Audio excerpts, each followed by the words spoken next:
एक अक्षर ब्रह्म का मानसिक चिंतन करते हुए माम अनुस्मर, मेरा स्मरण करते हुए वो जब शरीर छोड़ता है तो सीधे परम गति को प्राप्त होता है। आप घबरा जाएंगे नहीं? घबरा जाएंगे ना ये बात सुन के? समस्त इंद्रियों को रोककर, मन को हृदय में निरुद्ध करके, प्राणों को इतना सूक्ष्म कर लिया है कि ब्रह्मरंध में स्थापित कर दिया, और ओम उच्चारण करते हुए ब्रह्मरंध फटा, परम गति को प्राप्त हुआ। ये है शुद्ध परम योगी की गति। इसलिए महाप्रभु हरिवंश चंद्र जो बिल्कुल सरल बात कह रहे हैं और उसके साथ साक्षी भी दे रहे हैं कि ये मैं ही नहीं कह रहा हूं, ये बड़े बड़े महापुरुष कह रहे हैं।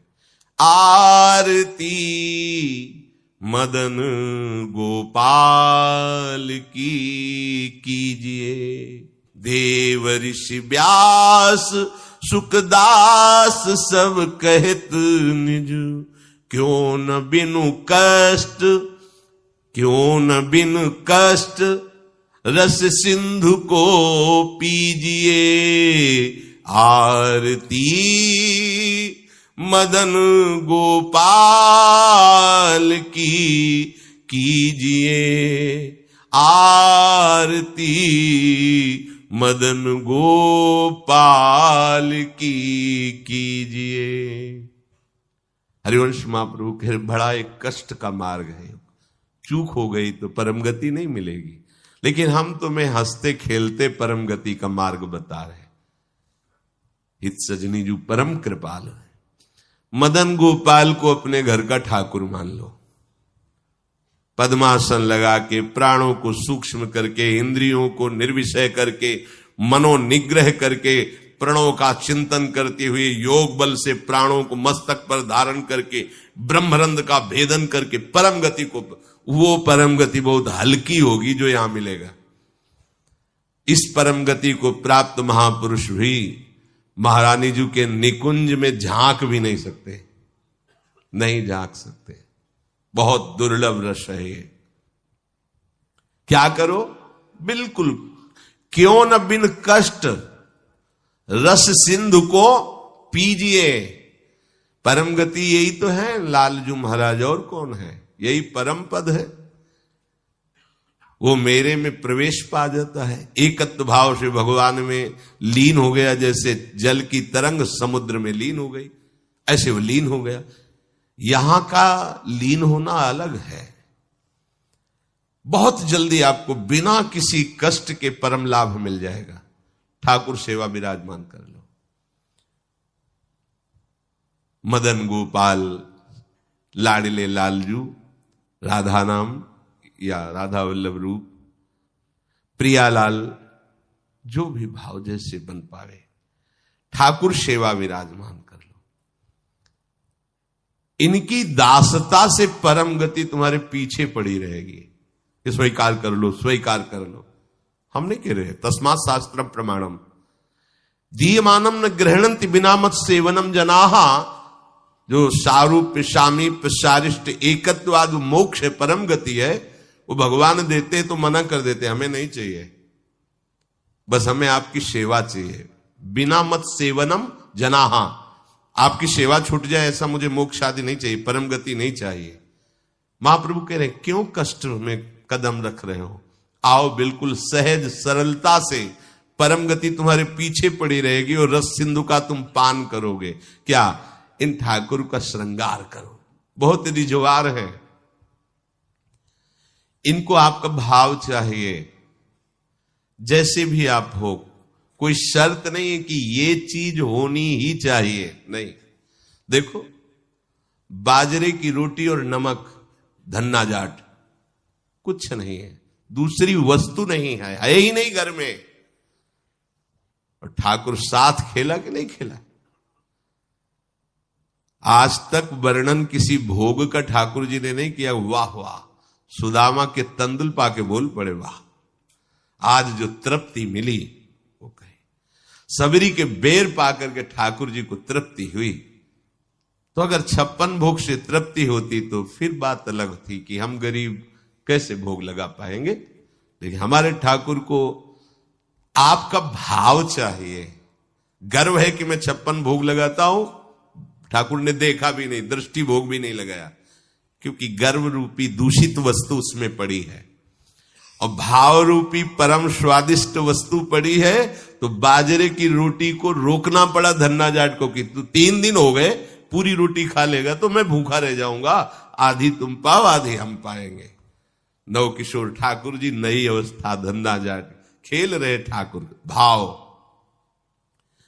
महाप्रभु कह रहे हैं मदन गोपाल का श्रृंगार करो, उनकी आरती उतारो। देव ऋषि नारद, शुकाचार्य, भगवान व्यासदेव जी आदि बड़े बड़े महापुरुष कह रहे हैं यदि मदन गोपाल ठाकुर की सेवा की तो बिना कष्ट के परम गति परम सुख तुम्हें वरण कर लेगा। बिना कष्ट के तुम परम सुख सिंधु में डूब जाओगे, विश्वास करो।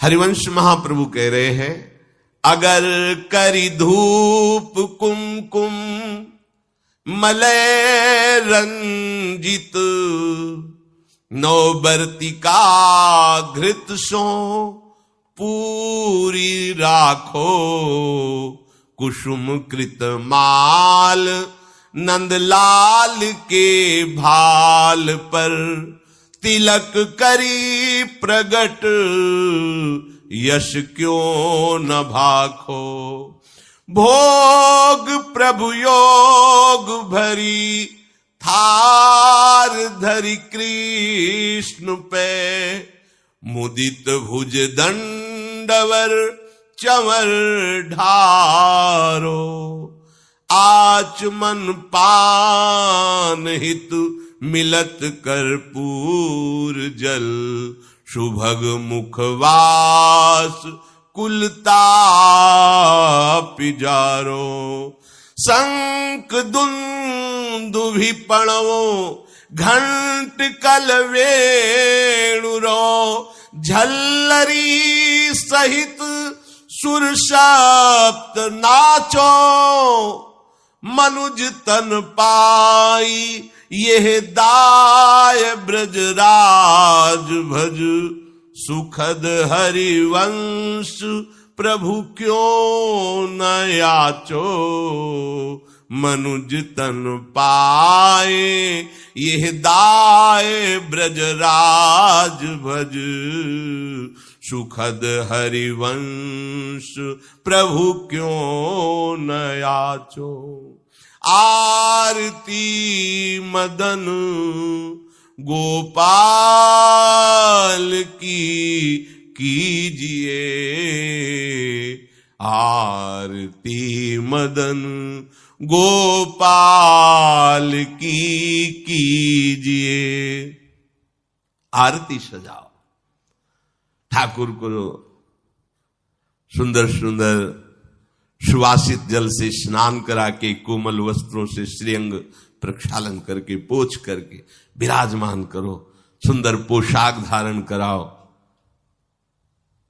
सुंदर धीमे धीमे चंदन घर्षण करो, केसर कपूर डाल के ऋतु के अनुसार धीरे धीरे इसलिए मोटा ना हो, स्थूल होगा तो पत्रावली ठीक नहीं बनेगी, पत्रावली करो। सुंदर सुंदर पुष्प लाओ चयन करके, 2-4 पुष्प ही वृंदावन के हो गए तो लाखों करोड़ों के बाहर के पुष्प समानता नहीं कर सकते। इस धाम में जो प्रगट पुष्प हैं किसी भी लता के 2-4 पुष्प कोमल पत्ते चढ़ा दो, हमारे ठाकुर रीझ जाएंगे।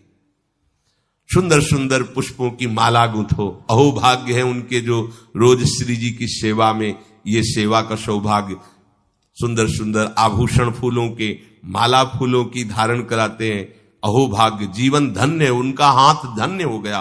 पूर्व जितने भी हाथों से हमारे कर्म नहीं होने चाहिए वो हुए हैं, वो सब भस्म हो जाएंगे क्योंकि अब ठाकुर सेवा में हाथ लग गए। आप ठाकुर जी की रसोई अमनिया कर रहे, ठाकुर जी की रसोई अमनिया किए हुए पात्रों को अमनिया कर रहे, आप पोछा लगा, कृतकृत्य हो गए। लाखों माला भजन इसकी समानता नहीं कर सकता। श्री जी के उच्छिष्ट पात्रों को आपने मार्जन करके विराजमान किया नवीन भोग के लिए, लाखों माला इसकी समान, ये सेवकाई है। सेवकाई सीधे श्री जी को अधीन करती है। माला जपने का फल है, इसका फल नहीं, ये सीधे आराध्य देव को अधीन करती है सेवा। जैसे ये उपासक रात में जग करके, नींद ना लेकर के, कष्ट सहते हुए वर्षों का अभ्यास, ये श्रृंगार करते, इसमें 2-4 घंटे नहीं लगते हैं। कल जो श्रृंगार होना है, मध्याह्न में विश्राम नहीं करते, नीचे वहां बेसमेंट में ये श्रृंगार करते रहते कपड़ों का। ये श्री जी आज ऐसे सिंहासन में बैठे, निहाल हो गए तुम। अगर अन्य कोई दुराचार प्रवृत्तियां तुम्हारे ऊपर शासन न करे, तुम अन्य कोई गलत कार्य ना करो, तो तुम खुद ही देख लोगे कि आपके अंदर श्री जी क्या देती है। जो बड़े बड़े योगियों के लिए दुर्लभ है वो प्रीति आ जाएगी, लाडली जी के लिए रोना आ जाएगा, कभी श्रृंगार करते करते आंसुओं की झड़ी लग जाएगी। ऐसा होता है, ऐसा होता है। जब हमारे अंदर भाव बहुत है और सामग्री नहीं है, तब वो दैन्यता भरी सेवा होती, पूछो मत। जब कुछ नहीं था, थोड़ी मिश्री केवल, और भाव में कढ़ी चावल और फुल्का ऐसे सब, तो आंसू चल रहे कि लाडली मुझ दीनहीन गरीब की क्या है, आपके द्वारा दी हुई मिश्री केवल है, सामने रख के ऐसा सुख मिलता तुम्हें कैसे। बिहारी जी के सामने से 4 डलियों से फूल मांग लिए, 1-1, 2-2 ऐसे फूल दे दिए, श्री जी के लिए फूल दे दिए, तो दे देते थे माली जन। आके जब उनकी पंखुड़ी करके शयन के ऐसे छोटी सी गादी लगाते और श्री जी को विराजमान करके ऐसे चल, कैसे वो सुख तुम्हें कैसे वर्णन करें। बड़े बड़े योग सिद्धांत भी जहां प्रवेश नहीं पाते, वो ये बात है। जोग कुजोग ज्ञान अज्ञानु, जहां राम प्रेम पर धानु, सो सब धर्म कर्म जर जाऊ, जहां राम पद पंकज भाऊ। ये आखिरी स्थिति है प्रेम की।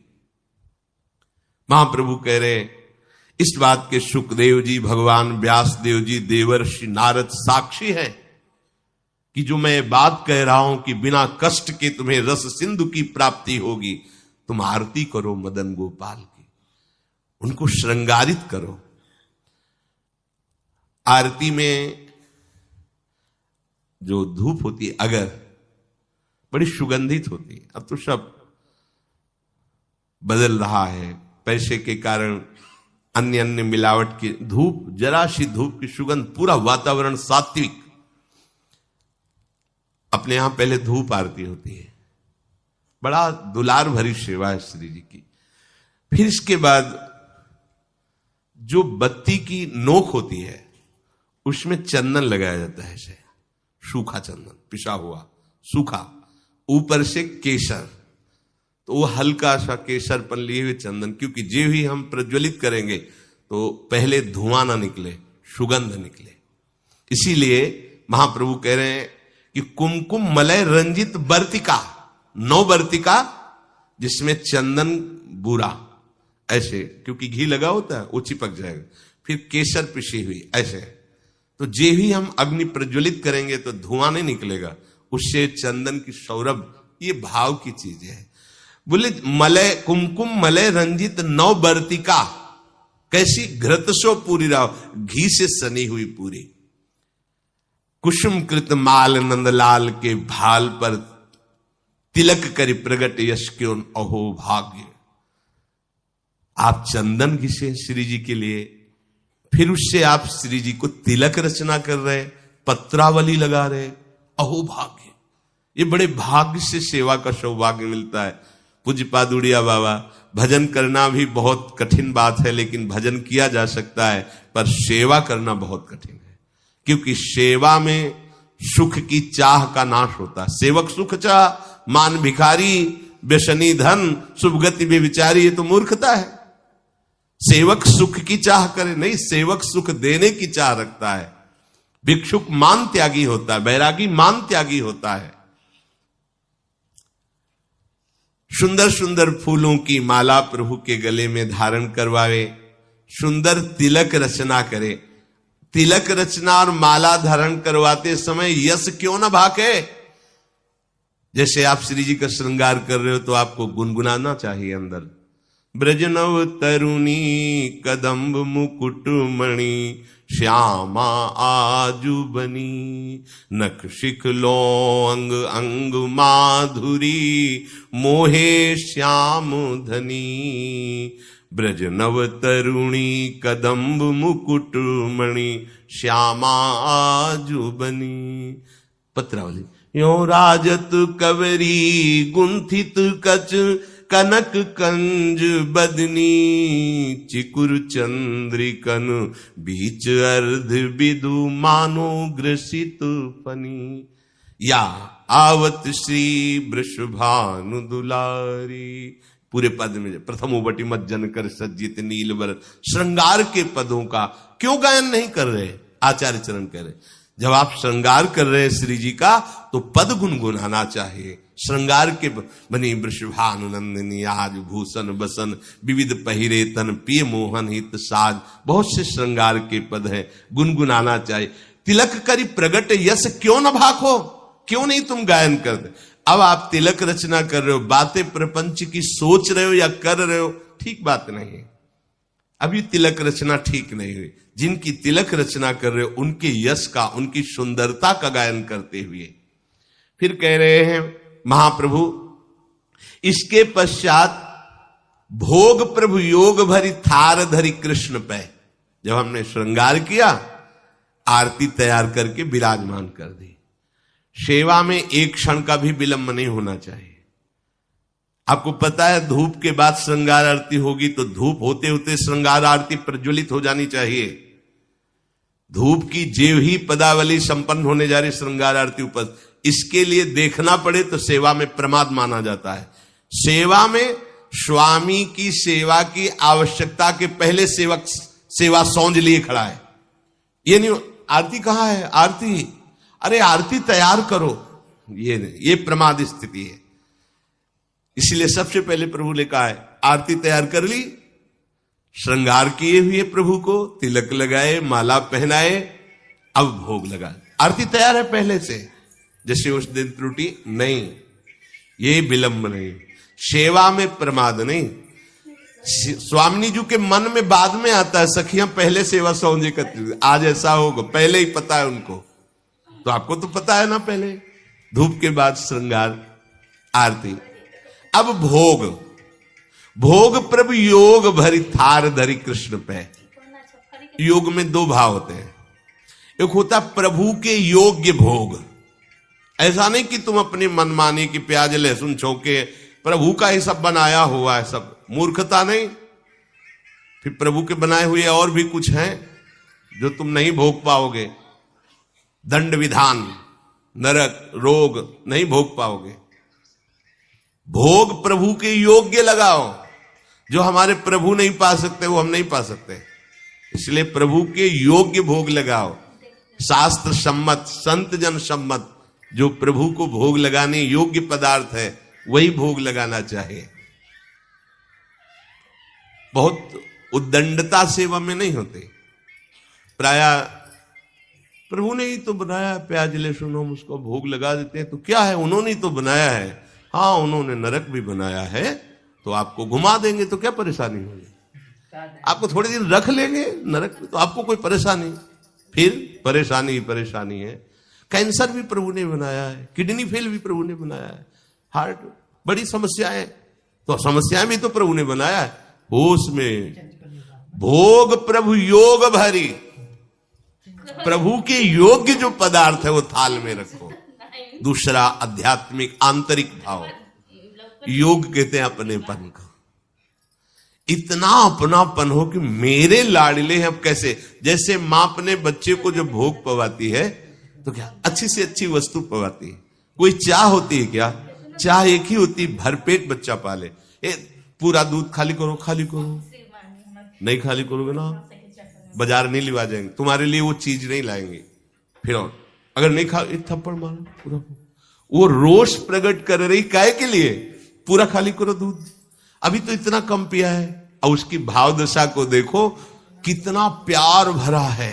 क्यों, अपनापन है ना, मेरा लाला है तो मेरे लाडली लाल है, मेरे लाल। अपनापन, इतना गाढ़ अपनापन कि कहीं अपनापन रह न जाए, ये प्रभु को भोग लगाना होगा। अगर इस अपनेपन में भर करके आप एक नमक से चुपर कर रोटी भी रख देंगे तो हमारे प्रभु उसे छोड़ेंगे नहीं, पाएंगे। अपनापन प्रभु से नहीं है तो दुर्योधन ने भी व्यवस्था की थी भगवान की, देखा भी नहीं। अपनापन है विदुरानी को मेरे प्रभु, तो छिलका वाह वाह करके पा रहे हैं। वाह कितना स्वाद है, किसमें? केले में नहीं, छिलके में ये भोग लग रहा है। काहे का? योग भरी, युक्त होकर, प्रभु में तदात्म होकर, प्रभु के प्रेम में डूबी विदुरानी। केले का छिलका दे रही, होश भी नहीं है। तो महाराज को भी, सर्वज्ञ प्रभु को भी होश नहीं। वो ये नहीं बोले कि अरे सुनो सुनो छिलका फेंको, ये गूदा हमें लाओ ना केला, ऐसा नहीं। वो भी मस्ती से विदुर जी पधारते हैं। अरे पगली ये क्या कह रही? प्रभु को छिलका छीन के गूदा दिया। प्रभु की आंख खुली, जैसे वो डूबी थी ऐसे प्रभु डूबे थे। वो पवाने में डूबी थी, प्रभु पाले में डूबे थे। आंख खुली, बेस्वाद हो गए। विदुर जी अब वो स्वाद नहीं रहा, क्योंकि तुम्हारी बुद्धि लग रही है, वहां बुद्धि ही नहीं रही। ऐसा योग हो गया है कि भोग चक्क लग रहा है। ये है वास्तविक भोग। दो प्रकार का भाव इसमें, कि प्रभु के योग्य ही भोग थार पे विराजमान करे, और दूसरी बात प्रभु से इतना अपनापन हो जाए कि अपनेपन में आप थोड़ा सा जल भी देंगे तो अमृत जैसा प्रभु से पान करेंगे। प्रभु योग भरी थार धरी कृष्ण पे अब सुंदर भोग लगाया। आचमन पानहित मिलत कर्पूर जल, सुवासित सुगंधित। ऋतु के अनुसार, सर्दी है हल्का सा गुनगुना जल, गर्मी का समय है शीतल जल, थोड़ा कपूर मिश्रित, थोड़ी इलायची डाल ले, सुगंधित सुवासित। जितना भाव करोगे ना आप। अच्छा आपके पास कुछ नहीं तो भाव के में क्या जाता है? अमुक अमुक पदार्थ डाल दी, बड़ा सुवासित, बड़ा सुगंधित जल। अब आचमन करा रहे, प्रभु स्वीकार कर रहे। वस्तु भोक्ता प्रभु तब होते जब आपके अंदर भाव हो। तो पहले भाव भोगा फिर वस्तु। अगर भाव नहीं तो वस्तु भोक्ता प्रभु नहीं होते, ये ध्यान रखना। वस्तु वापस तुम्हें मिलती है ना, तो ऐसा नहीं कि भोग नहीं लगा, पक्का प्रत्येक कण कण का भोग लगना, क्योंकि आपका भाव उसमें मिला। भाव प्रभु ने पा लिया और उच्छिष्ट वस्तु आपको दे दी। अब जब आप पाओगे तो वही उच्छिष्ट प्रसन्नता प्रदान करेगा। प्रसादे सर्व दुखानाम हानि रस्योपजायते, समस्त हानि। वह अखंड प्रसन्न, इसी प्रसन्नता में भगवत प्रेम स्फुरित होता है। आचमन कराया सुगंधित जल से, फिर सुभग मुखवास। मुखवास पान की बीड़ी, सुंदर पान की बीड़ी, इलायची नारियल आदि डाल के सुंदर तैयार कर प्रभु को पवाया। मुखवास, इससे क्या होगा? जितने भी दैहिक दैविक भौतिक ताप है सब तुम्हारे नष्ट हो जाएंगे। जितने भी ताप समूह के समूह सब भस्म हो जाएंगे। अब सुंदर चंवर लेकर के प्रभु के ऊपर चंवर कर रहे हैं। फिर शंख दुंदुभी पणव घंट वंशी झल्लरी, ये सब स्वर से एक साथ बजावें और फिर प्रियालाल की आरती करें। आरती गान करके फिर नृत्य करें, नाचो आदेश करते हैं। झल्लरी सहित सुर सप्त नाचो। ये क्या हुआ? बोले मनुज तन पाए दाय ब्रजराज भज, सुखद हरिवंश प्रभु क्यों न याचो। हरिवंश महाप्रभु कहते हैं मनुष्य शरीर की प्राप्ति और ऐसा दांव भगवत प्राप्ति का, अब इससे बड़ी कोई भगवत प्राप्ति नहीं होती। ब्रजराज श्री लालजू महाराज परम सुख के दाता है। अविचल सुख की प्राप्ति, परम गति की प्राप्ति इन्हीं से होती। इनको रिझा लो, ये बिना कष्ट का मार्ग है। भगवान ने मार्ग बताया, ब्रह्मरंध फोड़ करके ऐसे से ऐसे, और उनके दुलार करने वाले प्रियजनों ने बताया कि ब्रह्मरंध फोड़ने की जरूरत नहीं है, ये पूरे के पूरे तुम्हारे हृदय में बैठ जाएंगे, कहीं जाना आना नहीं है। इन्हीं में जीते जी तुम लीन हो जाओगे, जीते जी मस्त हो जाओगे, परम गति तुम्हारे चरण चूमेगी यदि इनको रिझा लिया। कोई कठिन नहीं है। क्यों न बिन कष्ट रस सिंधु को पीज। ये बात करने लगते हैं। अगर आपकी सेवा भावना दृढ़ हो जाए तो आपसे बात करने लगते हैं। सीधे एक रस मार्ग में चलो सच्चाई से, तो वास्तविक भगवत प्राप्ति हो जाएगी। श्री भगवान भगवत प्राप्ति का ये स्वरूप वर्णन करके जो आविश्लोक वर्णन कर रहे हैं वो महाप्रभु वर्णन किए। कह रहे अनन्य चेता सततम यो माम स्मरति नित्य सहा तस्याहम सुलभ पार्थ नित्य युक्त योगिनः। ये अमृतमय श्लोक है। भक्त के लिए, प्रेमी उपासक के लिए यही जीवन है। ये सब साधन मार्ग हैं, पर ये हर संप्रदाय के, हर साधना के उपासक के लिए ये अमृतमय श्लोक है। भगवान इस श्लोक में बोले हैं सुलभा, मैं बहुत सुलभता से उसको प्राप्त हो जाता हूं। जैसे महाप्रभु बोले क्यों न बिन कष्ट रस सिंधु को पीजिए, तो कह रहे तस्याहम सुलभा, मैं उसके लिए सुलभ हूं। सुलभ माने बिल्कुल सहजता से प्राप्त हो जाता हूं। किसके लिए? बोले अनन्य चेता सततम यो माम स्मरत नित्य शाह, जो मेरा अनन्य चिंतन करता है, नित्य निरंतर चिंतन करता है, बस यही जीवन का लक्ष्य रहा है। गुरु कृपा से बच्चापन में ही गुरुदेव भगवान की बलिहारी यही बात डाल दी थी कि बच्चा निरंतर भजन करने से जो झांकी आती प्रभु, वो मैं शब्द याद है, झांकी आती, तब जानना चाहिए भजन, एक क्षण भी भजन न छूटे। ये संस्कार अगर कहीं भगवान की कृपा से और मार्ग का गुरुदेव उपदेश करते तो एकदम कोरा स्वभाव था वही पड़ता, पर भगवान ने जहां जैसे पहुंचाना होता है वैसे ही, जैसे सन्यास मार्ग में भी थे तो हमारी निराकार में रति नहीं थी, गंगाधर भगवान शिव के रूप में आसक्ति थी। अब हमें पता चला कि क्यों नहीं होने दी निराकार में, क्योंकि रूप में ही लाना था उनको कृपा करके, इसलिए निराकार में आसक्ति नहीं होने दी। क्योंकि उनका सारा पहले विधान होता है। गुरुदेव भगवान ने ये पिताश्री से कहा, पिताजी आए और कहा कि ये लड़का बाबा बनना चाहता है स्वामी जी।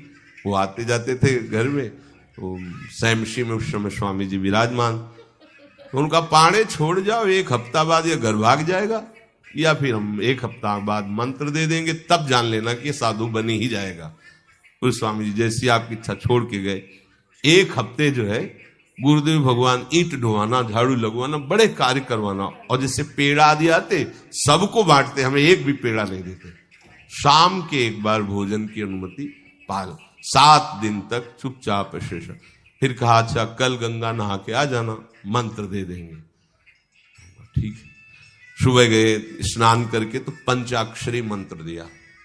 मंत्र दे के कुटिया में गए, फिर उठ के आए, बोले सुनो आओ एक बात कहनी। बैठे, बोले 12 मंत्र भी ले लो। तुम कहा जपेंगे कौन?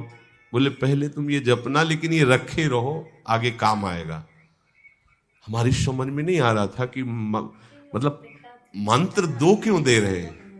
ये पहले से भूमिका तैयार थी वृंदावन की, हमें पता नहीं था। 12 मंत्र भगवान श्री कृष्ण का, पंचाक्षरी मंत्र सबसे पहले दिया। बाद में पता चला कि ये बीज तो गुरुदेव ने ही पहले बो दिया था कि जिस मार्ग से घूम के जाना है। वो कह रहे थे कि बाद में तुम्हें पता चलेगा, पर बाल्यावस्था थी, मेरी मति गति वहां तक पहुंच नहीं रही थी। और जपे हम पहला ही, बाद में जब भगवान शंकर ने इधर, तब मुझे समझ में आया कि बीज तो गुरुदेव भगवान ही अंदर से बो दिए थे पहले ही। ये कृपा गुरुदेव भगवान की हुई कि चित्त में बैठाल दिया कि निरंतर चिंतन करना यही संन्यास है, यही साधना है, यही भगवत प्राप्ति का स्वरूप है। गुरु कृपा से पूरे जीवन भर एक बात रहे कि हम कभी 1 सेकंड के लिए अपने आराध्य देव को ना भूले। पूरे जीवन भर इसकी चेष्टा गुरु कृपा से करते। अन्य सब बात थी साधन की, पर बात उसमें प्रधान ये थी कि भूले ना। जैसे हम गायत्री मंत्र भी जप रहे हैं नैष्ठिक ब्रह्मचर्य में, तो गुरु के द्वारा दिया हुआ पंचाक्षर मंत्र लिखा हुआ है, बार बार उसे देख रहे हैं या अंदर से देख रहे हैं, गायत्री मंत्र चल रहा है। बड़ी कृपा रही है, मन को भागने के अवसर नहीं मिले। अनन्य चेता सततम, इसीलिए हम आपको फिर कह रहे हैं, बहुत जल्दी लाभ लेना है तो इसको डबल पटरी में फंसाओ। यह जो एक मन बहुत ठोर कर कहकर उसने सच उपायो, बहुत जगह नहीं लगता है कि एक प्रभु में लगाओ फिर संसार में, प्रभु में ही 2 जगह लगा दो। बड़ी चतुराई से फांसा जाता है। यदि मंत्र से भाग रहा हो और तुम्हें कहीं रूप का अभ्यास हो, भगवत कृपा से तो रूप में फंसाओ, चरणों से लेकर के मुकुट तक, मुकुट से लेकर चरणों तक इसको फंसाओ। पर यह कठिन बात है, रूप आना कोई साधारण बात थोड़ी। तो डबल नाम में फंसाओ। जैसे कल कहा था कि शरणागत मंत्र चल रहा, राधा लिखे है, राधा बार बार, और शरणागत मंत्र जा कहा जाएगा। तो जब गायत्री जी जब करते थे अनुष्ठान पुरस्चरण का, तो सामने पंचाक्षरी मंत्र लिखा हुआ है और गायत्री मंत्र चल रहा है। अगर हम जरा सा भी चूकेंगे तो या तो मंत्र छूटेगा और या तो वो दृश्य छूटेगा। बिल्कुल मन को कोई जगह नहीं रखते थे, कोई जगह नहीं रखते थे। अनन्य चेता, ये बहुत बड़ी सिद्धि, बहुत बड़ा लाभ है कि अन्य कुछ स्मरण ना आवे। इसका अभ्यास आप कर लीजिए, फिर नशा तो ये चढ़ा देगा।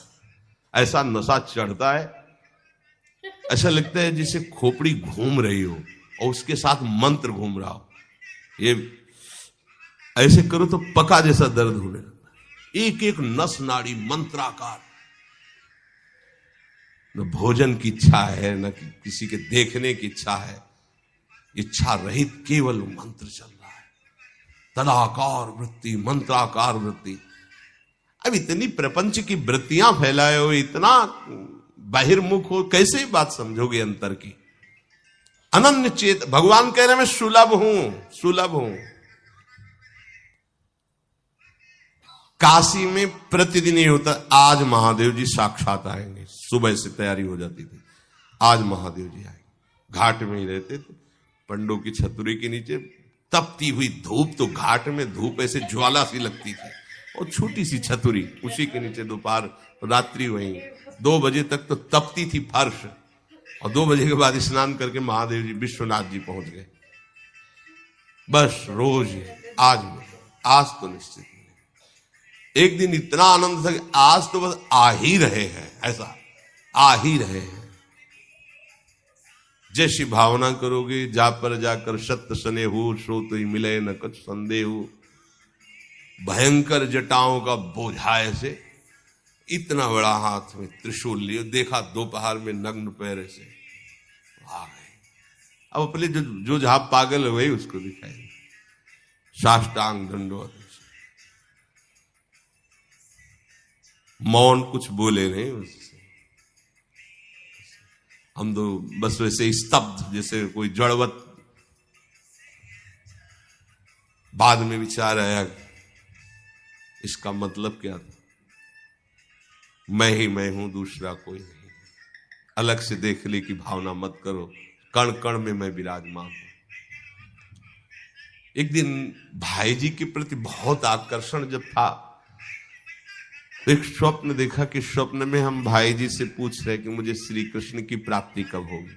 इसके बाद की बात, भाई जी ने ऐसे चश्मा करके ऐसे देखा, राधा बाबा बगल में बैठे, और कहा जब श्री कृष्ण बन जाओगे तब श्री कृष्ण की प्राप्ति होगी। जगने पर, बहुत विचार करने पर फिर यह कि श्री कृष्ण बन जाओगे, भाई जी का तात्पर्य क्या था। तब समझ में आ गया, मन कृष्णाकार, बुद्धि कृष्णाकार, चित्त कृष्णाकार, अहम कृष्णाकार, तब कृष्ण साक्षात्कार हो गया। नित्य युक्तस्य योगिनः तस्याहं सुलभा पार्थ नित्य युक्तस्य योगिनः। नित्य युक्त हो गया जिसका चित्त प्रभु को छोड़कर किसी भी भोग भूमि में, किसी भी ऐश्वर्य में, किसी भी सिद्धि में। जैसे किसी को लगता है कि ये चमत्कार दिखाना, कोई भी चमत्कार दिखाना बहुत कठिन बात है। अगर भगवत दर्शन का लक्ष्य ना हो, भगवत प्राप्ति का लक्ष्य ना हो, तो कोई भी चमत्कार ऐसे करने में है कोई बहुत बड़ी बात मत समझ। बस ये है कि इधर अगर स्वीकार किया तो उधर गेट बंद हो जाएगा, इसीलिए पिट जाते हैं, गाली सुन लेते हैं महात्मा जन, लेकिन प्रयोग नहीं करते अपने भजन का और प्रभु के पास जाते हैं। ऐसा ना समझे ना कि वो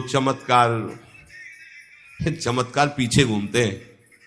केवल बस एक बात है कि अगर इधर लगे तो उधर का गेट बंद हो जाएगा। तो इतनी दुर्लभ बात बनने जा रही है, किसी को प्रमाणित करने के लिए कि हम महात्मा, हम भजनानंदी, हम चमत्कारी हैं, अपना गेट बंद करवा ले तो मूर्खता ही होगी ना। यहां क्या होगा, वाह वाह हो जाएगा, बस उसके आगे क्या होगा, फिर वही प्रपंच। तो ये जो ब्रज के महात्मा है, जो भगवत प्रेमी महात्मा है, जो भगवत प्राप्त करने वाले हैं, इनके अंदर चमत्कार के बाप की सृष्टि होती है। ये चमत्कार बहुत ऊपर होते हैं। ये नहीं सोचना चाहिए कि इनमें भजन होता तो उसने 2 थप्पड़ मारे भस्म कर देते। भजन का जानते हो, भजनानंदी का 2 थप्पड़ मारा है, तुम्हें निश्चित भगवान की प्राप्ति हो, तुम्हारा कभी अमंगल न हो, भगवान तुम्हारे परिवार को भी सुखी रहे और तुम आजीवन स्वस्थ रहकर पवित्र बुद्धि के द्वारा भगवान को प्राप्त। ये महात्माओं का बल होता है। महात्माओं के बल थोड़ी होता है किसी ने गाली दिया, मार दिया, जा भस्म हो जा।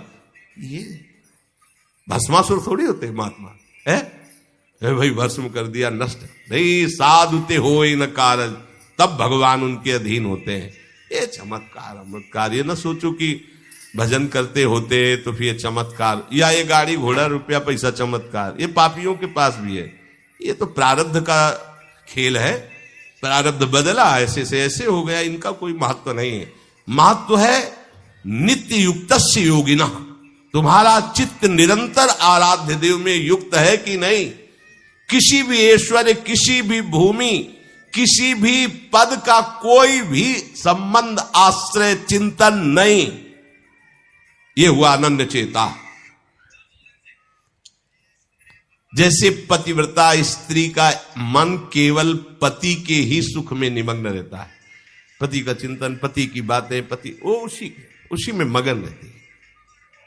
पति के सिवाय उसके मन में अन्य किसी पुरुष का राग पूर्वक चिंतन कभी होता ही नहीं।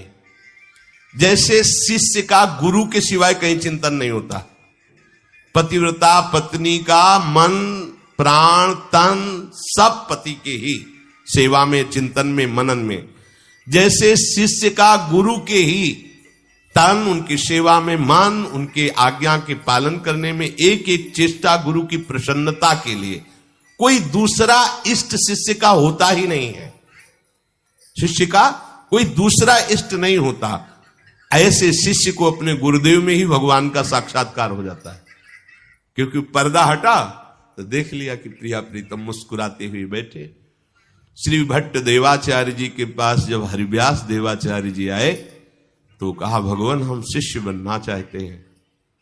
तो उनका, तुम्हें हमारी गोद में कुछ दिखाई दे रहा है? तो कहा, ऐसा में कुछ तो नहीं दिखाई दे रहा है। तो उनका, फिर अभी तुम जाओ गिरिराज जी की 12 वर्ष परिक्रमा करो, राधे राधे बोलो 12 वर्ष। ऐसा ही किया। 12 वर्ष बाद फिर आए, अब कुछ दिखाई दे रहा है? बोले भगवान कुछ नहीं दिखाई दे रहा। बोले जाओ फिर 12 वर्ष करो। कह रहे कि जो शिष्य है गुरु के सिवा और कोई इष्ट नहीं है, उन्हीं का चिंतन, उन्हीं के आगे, तो वही उसको साक्षात्कार हो जाता है। जब 24 वर्ष बाद आज्ञा पालन करके आए तो देखा प्रियालाल गोद में। बोले अब कुछ दिखा है? हाँ। बोले प्रियालाल महाराज जी विराजमान है, आओ। वही महावाणी के रचयिता श्री हरिव्यास देवाचार्य जी गुरु आज्ञा में एक कदम पीछे ने 24 वर्ष गिरिराज जी की परिक्रमा राधे राधे आए नहीं, जब तक आज्ञा पालन नहीं हुई। आज्ञा पालन साक्षात्कार करने के बाद मंत्र दीक्षा दी। आज्ञा पालन का फल भगवत साक्षात्कार।